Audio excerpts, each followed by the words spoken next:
Yeah, I mean, you could get away with that's fine. It could be anything, any direction matters. And so instead of actually tacking something onto the end, the math people came up with something called the zero vector. And the zero vector is just a zero with a vector symbol over it. And that's to indicate its magnitude of zero in whatever direction you feel like, which for Abigail is to the right.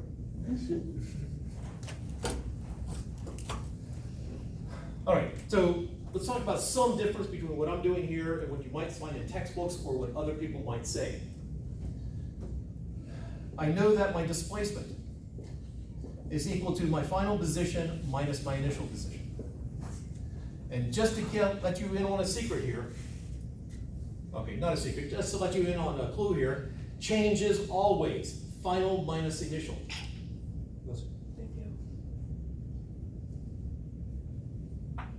There are not many things in physics where you can get away with always.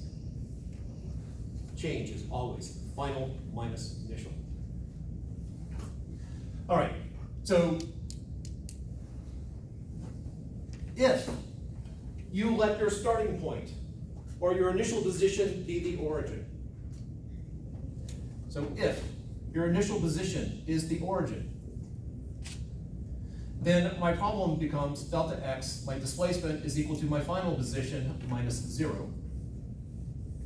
Well, subtracting 0, you're taking nothing away, so that's just my final position. And since I have only one thing here, it's supposed to be x.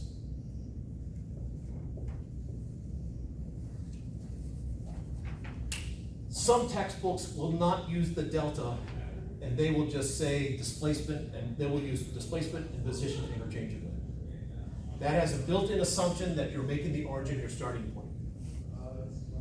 Just be aware of that.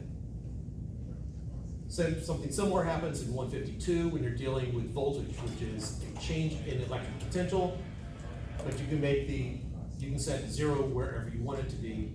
So some textbooks will just drop the delta because you're just supposed to know, and other textbooks will make sure the delta goes in all the appropriate places. I'm more of I keep the delta in, and I think your textbook is plays fast and loose and doesn't really put the delta in unless they just feel like it. So just be aware. But on that note, just to give you some sort of cliffhanger for tomorrow,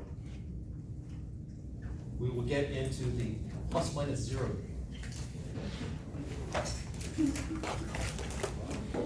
It is as exciting as you could imagine. Yes, Tina. Could I just ask you how you got the displacement? The displacement? Yeah. I know that I ended up, from where I started, I ended up north, and I just estimated about 400 miles north, and then I just took a shot at it. It was to the west, some 20 miles. Right. I don't know what the exact numbers are, but that's just a guesstimate based on my clue drawing. Is it in the form of final position minus initial position, or is it just It is final position minus initial position. So if I had 0 right here, from a vector point of view, it's that vector minus that vector. But you could also look at it as where am I relative to where I started. And so since I started there, it doesn't really matter, because the difference between those two vectors is the same as between those two vectors, no matter where my origin is, the difference is still going to be the same. So one of the orientation videos said you should print out the labs before but Yes. I don't know if I couldn't find them or what I was saying. Do you have one? Yeah, it gets kind of tricky with the 8-week class. 16 weeks, yeah, that's not a problem. 8 weeks, yeah, if I don't have it posted by the end of the day before, then I will print it out. Is the next lab going to be Monday? No, tomorrow. Tomorrow? Yeah, I will. We should. For tomorrow, Yeah, I'll I just call. gotta remember. Okay. All right, thank you. Have a nice day. Yep. Yes, you too.